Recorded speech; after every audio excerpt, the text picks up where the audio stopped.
59వ పద్యాన్ని మనం చెప్పుకుంటున్నాం ఇప్పుడు.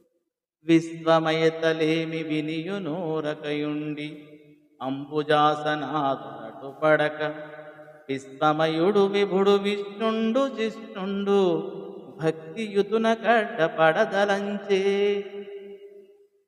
విశ్వమైతలేమి వినియునోరకయుండి అంబుజాసనాదులటు పడక విశ్వమయుడు విభుడు విష్ణుండు జిష్ణుండు భక్తియుతును కడ్డపడతలంచే.